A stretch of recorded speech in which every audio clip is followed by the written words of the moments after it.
Hey, Las Vegas. Woo! All right, I'm going to ask you guys, it's the end of the night, take a deep breath, and I want you to just gently close your eyes and visualize, what if fear were just a feeling in your life? How would your life be different? All right, open your eyes. Now I want you to think about, if you really knew for sure that fear were just a feeling, how would that change your family, your community, and the world? Because I can tell you for sure that 98% of the time, fear is just a feeling. That I know for a fact. And I came about being super interested in fear, not on purpose because it was oh so awesome and interesting. It was really life circumstances that happened. Because if you had asked me, if you said, Terri, prior to 1997, you have one word and one word only to describe yourself, I would have leapt up and said, fearless. It's my word, I call it, I am fearless. It is how I lived my life. Once I became a therapist, I really realized I was actually more counterphobic than fearless, which means that anything you're afraid of, you just do it. It's like, let's just do it and get it over with because I don't want to be afraid of anything. So in 1997, a series of events got set into motion that completely changed my understanding of fear, changed my life, changed my destiny and my dharma, my purpose. So prior to 1997, I was a talent agency in New York City. I was running an agency that was bi-coastal, and I was negotiating contracts for Naomi Campbell. So that sounds probably sexier than it actually was, but what was true about that is that I really busted my butt to get where I was. I knew how to work hard. I had a lot to prove. I had a father who had 4 daughters and really wanted a son. So I was number 4. So I needed to just overachieve. So that was a really adaptive functioning for me, that I just became an overachiever. So I just did more and better and more and more and more. So in 1997, I was a little bit bored with all of that workaholism. And I really wanted to get off this nicotine, caffeine, adrenaline-fueled hamster wheel that had become my life. I just didn't know how. So I decided I would apply to grad school. And I only applied to one school. I applied to NYU, thinking, if I don't get in, this gig is pretty cool. It's not terrible. I'm making tons of money. It's fine. I'm traveling. And when I got in, my first reaction literally was, oh crap, now I have to go. You can't get accepted to NYU and be like, you know what, I'll get back down that. I felt really compelled to go. So I continued to run the agency remotely while I got my master's. But the most important life-defining experience of my life to date happened as I was graduating grad school. And I met the man who would become my husband, Victor. That was 15 years ago, and I still want to go, oh, he's amazing. Vic was a widower whose young wife, Donna, died when he was 29 and left him with a 5, a 3, and a 9-month-old. And I came in about 13 years later, and those cozy, amazing, gorgeous little kids were now angry, pissed off teenagers. Excellent.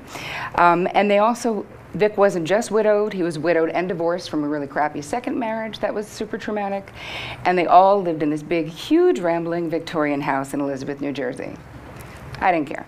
They were perfect, he was perfect. I'd found my family and I was completely thrilled. So now this series of events, that's the good part of the beginning of the story. Now we're gonna move into 2 months later, after I found my new family, got everyone into family therapy. Obviously, there was a lot of work to do. I only had them for a couple of years before they were going to be out and about and on their own. And my father, who was perfectly healthy, dropped dead of a heart attack, which was very traumatic because we had figured out the whole I wasn't a boy thing about a decade before. So we had a really close relationship, and he had just missed meeting Vic, which was so heartbreaking to me because I was so proud that I'd found this amazing guy and I was finally going to get it right with love, and he missed it. I'm sure he sees, but in earthly terms, he missed it. So that was terrible. And about 3 months after that, I'm cleaning out my father's house with my 3 older sisters. And so we're in Florida, settling in the estate, and I feel this like massive lump like here in my throat. And I was like, what is this thing? And I call my mother, although she's not a doctor, but she kind of thinks she is. So she gets out her book. So I call her and she's like, oh, look, I know what that is. It's a goiter. It's really benign. It's nothing. It's like this thing. It runs in the family. Don't worry about it. Just go to your GP when you get back. So I go to my GP, and it's actually not a goiter. It's actually a plum-sized malignant tumor.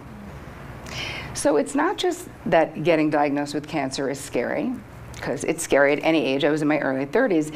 For me, it was doubly horrifyingly painful because I'm building this relationship with these amazing teenagers, and although they were acting like idiots, as teenagers will do, I knew that they loved me, and I loved them so much because I literally felt like I had found my family. So in their life experience, women just die or leave, and they finally were like, oh my God, maybe she's gonna hang around. And then I get diagnosed with cancer, which is what their mom died of. Just horrible. So you get through that experience, and I was really working hard to be super fearless for them because I wanted them to not be afraid that they were gonna lose me. I was like, I'm gonna be fine, it's great. So surgery, radiation, fine. Moving on, about, let's say, 3 months or 4 months after that, I have a total clean bill of health. So they're all like, you're excellent, you're awesome. And yet intuitively, I felt physically fine, but intuitively I was like, I feel like something's wrong. So I kept going to doctors, trying to get someone to take a look at the other side of my thyroid. I felt like something else was wrong. And nobody wanted to really do anything based solely on Terri Cole's intuition. But I'd shopped long enough until I got a surgeon who would actually take out the other side of my thyroid. And when I got the first diagnosis, that first doctor, who was at a hospital in New York, you know, the best cancer care anywhere, yeah, well, that is not what I received at that hospital. So when I'm getting the diagnosis, I sit down, and he literally, it had been 10 days since the surgery, and he sits down, he's got my chart right in front of him, and he goes, I haven't even looked at the pathology yet. I was like, well, totally no need to tell me that. Just how about look at it 1 second before I walk in and pretend you care? That would have been fine. But I was like, okay, how about now is a good time to open it up and look at it? So we're both going to be surprised. Great. So he opens it up and he goes, it's malignant. And I was such a cancer virgin, I actually said, is that the good one? He was like, yeah, no, that's not the good one.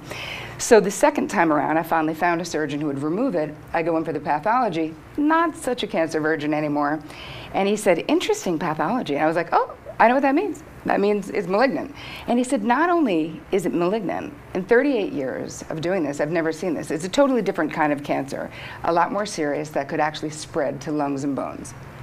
I was like, are you kidding me? I mean, you know, before I was fearless and I could do it all, suddenly it got very heavy, where now I'm trying to protect them, but I'm trying to protect myself as well.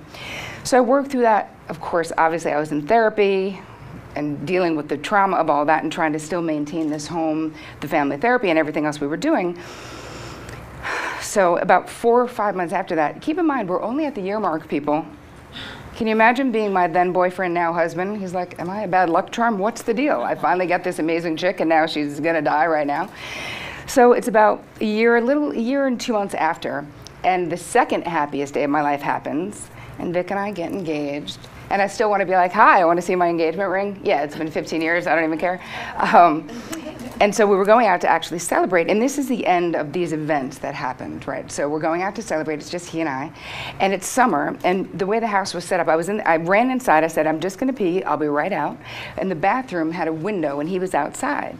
So I'm peeing, and I hear him call my name, but he's got this strange edge to his voice, and I was like, why does he sound like that, and why is he calling me? I just came in. He's not impatient, obviously, to be married to me. He's the most patient man on the planet. I just went inside, why is he calling me? So I go, I'm coming right out. I'm just peeing, like I said. So I wash my hands and I open the door. And when I come out, I can't actually comprehend what I'm seeing because it's dark. And the car was on, and there's 2 funnels of light where the headlights are.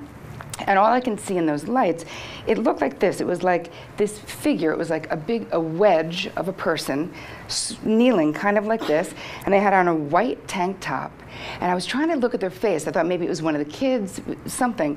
But they had this stocking pulled down over their face. And then I look on the ground, and my husband, who was my boyfriend, is laying on the ground. And this guy's kneeling on Vic's back and has a 9mm to the back of his head. Huh. So we got robbed at gunpoint, basically in our home with one of the boys in the house. And that is what I like to say was the completion of my PhD in fear.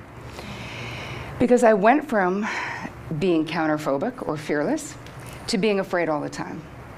So I was so angry, even though I knew I was having a traumatic response. I knew this because I was a therapist now at this point. I was so pissed. The human in me was incensed that I was afraid to be alone in my house. And that nothing that I was doing, even the work that I was doing in therapy, would alleviate. I didn't know about tapping, Jess. I would have been tapping a hole in my head had I known about it. I'm sure that would have helped. So the realization, the big epiphany that actually got me onto this whole thing of becoming an expert in fear and the mind-body connection was I realized nothing outside of myself was going to liberate me from this terror, because the fear was living in my mind. It was continuing to see that vision of I had waited my whole life to find this guy and these kids who became my kids.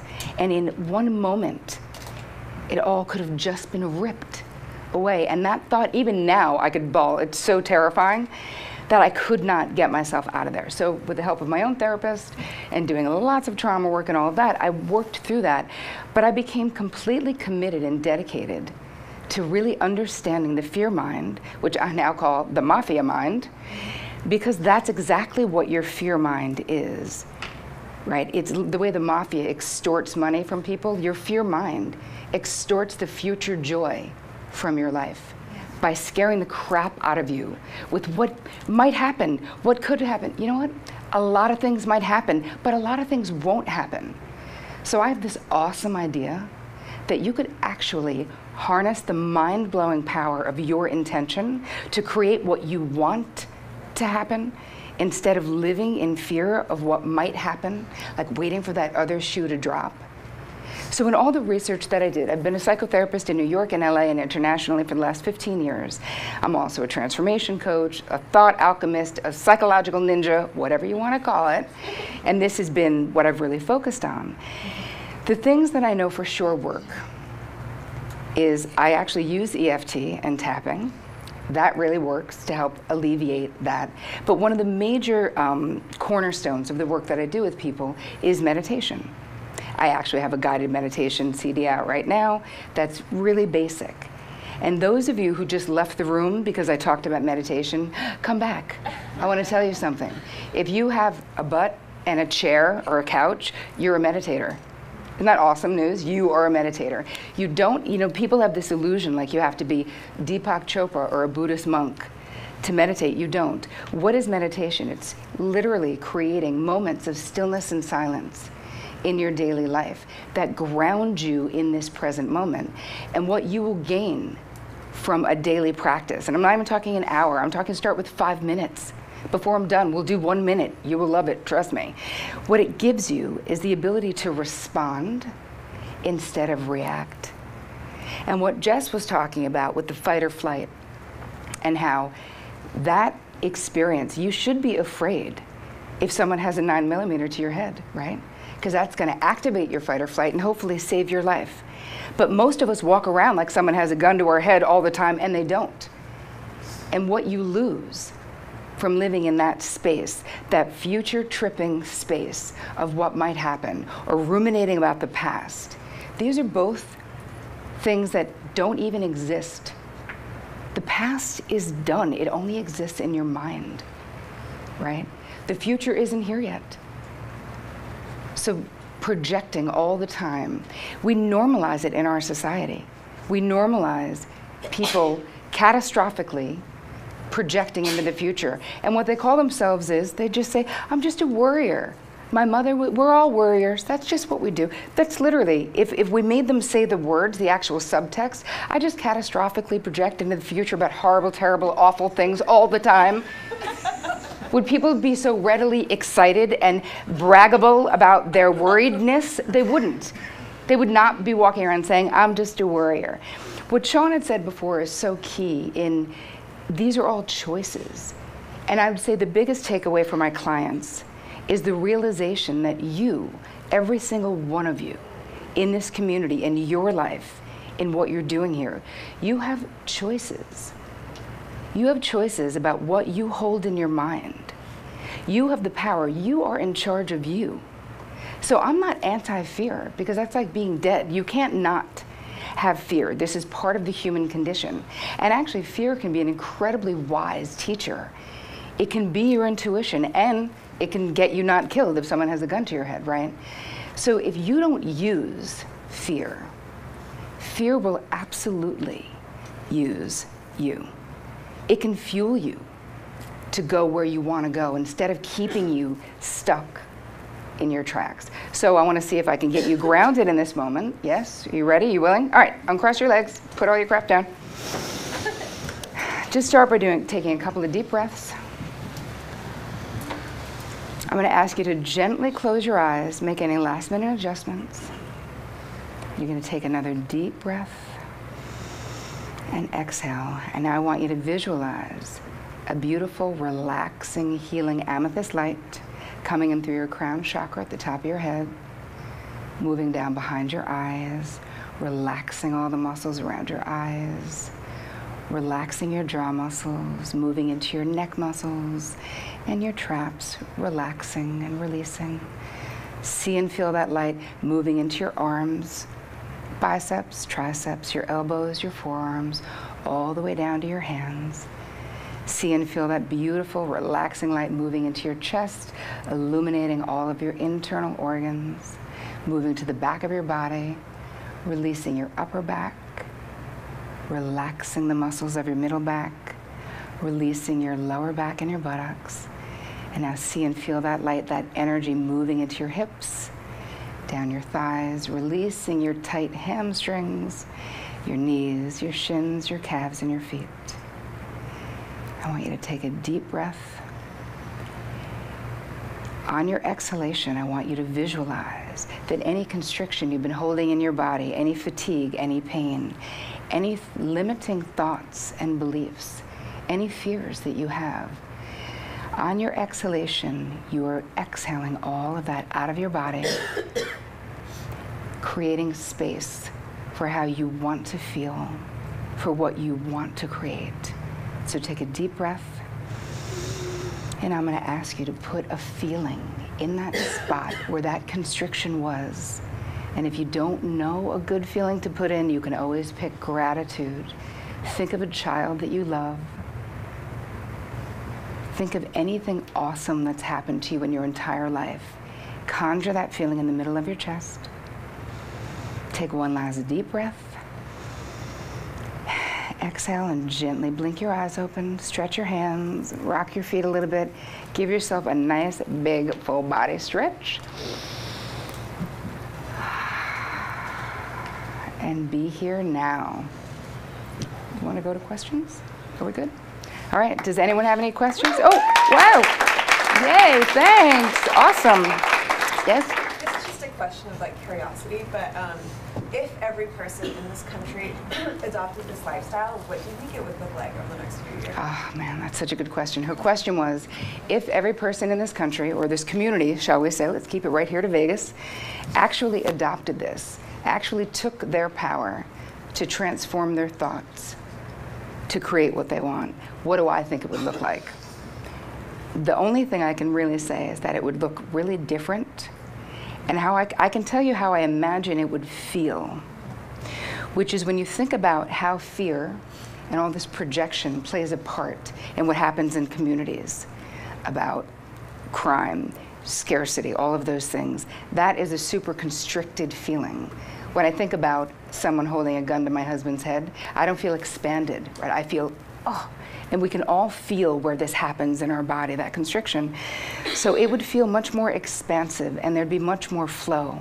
Because to live this way, it requires a certain amount of faith that, as Jess said before, you are where you're supposed to be, that you will figure out what's next. But you have to have faith, and you have to be really diligent in being present in this moment. So present moment consciousness, which is what also comes out of a daily practice, is really all the pure potential of your life, the infinite possibilities of this community only exist in the present moment, in being here now. If this community thinks about how it was 5 years ago here, and they're like, why are we doing this? It's just going to be shitty like it was then, or whatever that may be, right? We don't want to go on that. So you have to be here now to be creating what you want to happen from your thoughts, not from your past experiences. That was like a long way around the barn. Don't even know if I answered it, but I hope I did. Did that? Is there any other? I can take one more question. Anyone else?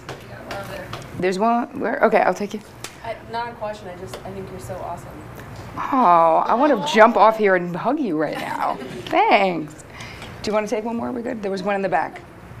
Yes? I just wanted to hear about how that story turned out, how you handle the What happened was she wanted to hear the end of the robbed at gunpoint story. Is that what we said? Yeah. Okay.